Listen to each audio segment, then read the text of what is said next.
Pendidikan di masa pandemi COVID-19. Semenjak pandemi COVID-19 merebak di Indonesia, terutama pada bulan Maret 2020, Kemendikbud RI Pak Nadiem Makarim memberikan surat edaran terkait sistem pendidikan sekolah di Indonesia. Nah, siswa yang biasanya pergi ke sekolah kali ini harus belajar di rumah. Mendengar hal tersebut, pasti para siswa akan senang karena yang biasanya mereka harus pergi setiap pagi ke sekolah, kali ini mereka cukup belajar di rumah dengan fasilitas yang ada. Akan tetapi, walaupun mereka belajar di rumah, mereka tetap memiliki tanggung jawab masing-masing seperti belajar, mengerjakan tugas, dan banyak tugas lainnya.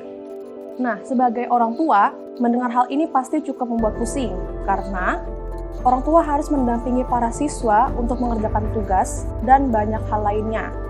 Berikut tips untuk orang tua dalam menemani anak selama belajar di rumah. Yang pertama, gunakan kata-kata yang tepat. Daripada memberitahukan anak bahwa sekolah libur selama 2 minggu, orang tua bisa sebaiknya memberitahukan bahwa kita harus belajar di rumah selama 2 minggu.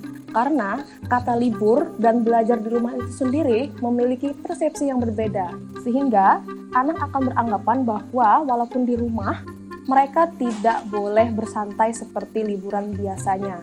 Yang kedua, tumbuhkan suasana produktif. Belajar di sekolah dan belajar di rumah memiliki suasana yang pasti jauh berbeda. Nah, bagi anak, di rumah pasti memiliki suasana yang jauh lebih santai dan akan menimbulkan rasa malas yang mungkin akan dirasakan oleh kebanyakan orang juga. Sebagai orang tua, wajib bagi kita untuk menyediakan fasilitas atau ruangan yang mendukung situasi belajar anak. Yang ketiga, buat jadwal. Nah, karena kali ini anak belajar di rumah, maka sebagai orang tua kita harus membuatkan jadwal kapan anak harus belajar dan kapan anak harus beristirahat. Seperti di sekolah, anak-anak memiliki jadwal kapan pelajaran A, kapan pelajaran B, dan kapan pelajaran C. Nah, dengan adanya jadwal, anak-anak akan merasa tahu bahwa dari jam segini sampai jam segini kita harus belajar, dan ketika sore barulah mereka boleh beristirahat. Kemudian yang keempat, sabar. Nah, sebagai orang tua, tentu saja metode belajar kali ini lebih memusingkan. Karena guru yang biasanya memegang peran terhadap anak, kali ini kita sebagai orang tua harus memberikan pendidikan di rumah. Anak-anak mungkin akan merasa tidak rela ketika kegiatan di rumah harus diganti dengan belajar. Nah, begitupun dengan orang tua. Sebagai orang tua, kita harus bersabar dalam menghadapi perubahan yang ada. 5. Fleksibel.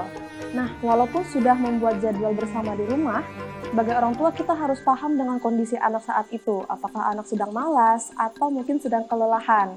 Sehingga jadwal yang sudah disusun bisa jauh lebih fleksibel mengikuti kondisi anak saat itu. Yang keenam, pilih metode belajar yang menyenangkan.